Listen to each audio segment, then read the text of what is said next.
Você já coou o café hoje? Ou já separou o arroz do feijão? Ou já observou como se obtém o sal de cozinha a partir da água do mar? Talvez você nem tenha pensado nisso, mas tudo isso envolve química. Olá, seja bem-vindo ao podcast Química Descomplicada.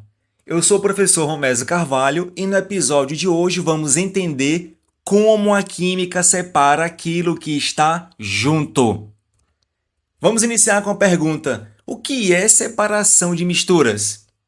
Na natureza e no cotidiano, grande parte dos materiais não está pura. Elas aparecem como misturas homogêneas ou misturas heterogêneas. E muitas vezes precisamos separar seus componentes. E é aí que entram os métodos de separação de misturas. Nesses métodos são utilizadas diferenças físicas como tamanho de partícula, densidade, ponto de ebulição, solubilidade e magnetismo.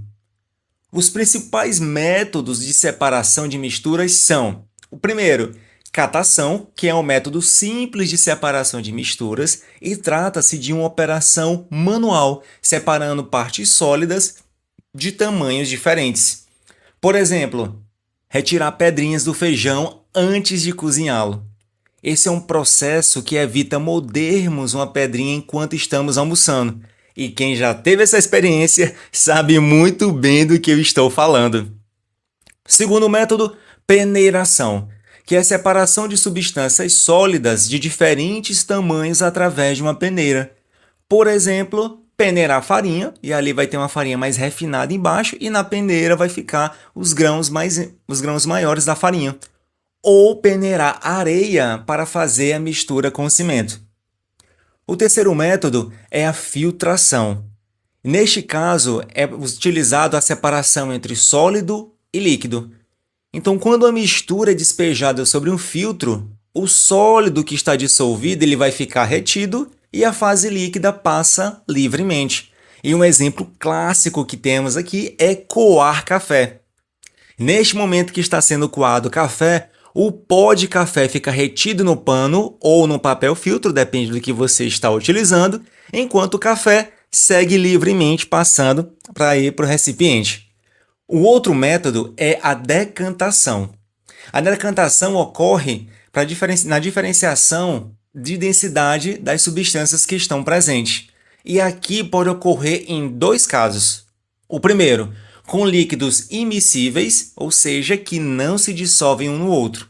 Nesse processo é utilizado um funil de separação e o líquido mais denso fica na parte inferior do funil e é escoado primeiro, ficando o líquido menos denso dentro do funil. E um exemplo disso é para se separar a água e o óleo. Olha essa mistura aparecendo novamente aqui nos nossos podcasts. O segundo exemplo da decantação é na mistura com sólido não dissolvido em líquido. E nesse processo, o sólido, por ser mais denso, sedimenta-se, ou seja, se deposita no fundo do recipiente, separando-se da fase líquida. E um exemplo clássico disso é a água barrenta. Quando a água barrenta, quando está bem agitada, a gente deixa ela em repouso no recipiente, dentro de minutos ou horas, o barro vai ficar embaixo, por ser mais denso, e ali a água líquida vai ficar ali mais na superfície. Outro processo de separação de mistura é a centrifugação. A centrifugação separa o componente mais denso do menos denso pela rotação de um equipamento em alta velocidade. Então, usa o movimento circular acelerado. E o aparelho que faz isso é uma centrífuga. Por exemplo, todos aqui já fizeram o exame laboratorial, acredito eu, então retiraram sangue. Então, o sangue, depois que é retirado do nosso corpo, ele vai ser analisado dentro do laboratório e utiliza-se a centrífuga para separar os componentes do sangue. E em casa, podemos observar esse processo de centrifugação em uma máquina de lavar roupas, que nesse processo vai separar a água das roupas, saindo já praticamente seca. Outro processo de separação de misturas é a destilação simples, que é utilizada para separar cada uma das substâncias presentes em misturas homogêneas de sólidos dissolvidos em líquidos. Logo, baseia-se na diferença do ponto de ebulição das substâncias envolvidas. Por exemplo, a obtenção de água destilada, onde neste processo a água ela vai ser separada dos sais. Destilação fracionada é utilizada para separar líquidos miscíveis entre si e que apresentam temperaturas de ebulição não muito próximas. E durante o aquecimento dessa mistura é separado inicialmente o líquido de menor temperatura de ebulição, depois vai seguindo, sendo separados os que apresentam temperatura de ebulição intermediária e assim até que o líquido de maior temperatura de ebulição esteja separado. Esse método é muito utilizado em indústrias petroquímicas para a separação dos derivados do petróleo.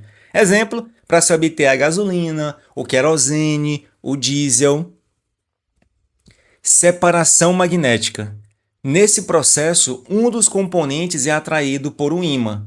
Um exemplo clássico que se encontra em muitos livros didáticos é a separação do ferro da areia, ou seja, da limalha de ferro da areia. Então, utiliza-se um ímã e assim consegue separar o ferro da areia. Ou ainda no ferro velho, onde o ímã ele vai atrair metais como o ferro, o níquel e o cobalto, mas não vai atrair o alumínio. E assim consegue-se fazer a separação magnética. E neste momento você pode me perguntar, professor, onde isso aparece no dia a dia?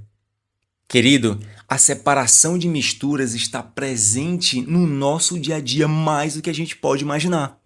No preparo do café, no tratamento de água, nas refinarias, nos laboratórios, em exames clínicos, na cozinha, na agricultura, na indústria química, ou seja, faz parte da nossa rotina muito mais do que imaginamos. Hoje você percebeu que separar misturas não é apenas conteúdo de prova, é algo que acontece todos os dias, na cozinha, na indústria, no laboratório e na natureza. A química não observa apenas a matéria, ela também aprende a separar cada parte dela. Se esse episódio te ajudou, compartilha com quem está estudando química e me segue aqui no Química Descomplicada, porque aprender química pode ser muito mais simples do que parece. No próximo episódio, vamos ter o quarto episódio da Conexão Descomplicada, a química por trás do café. Te vejo lá, um forte abraço e até breve.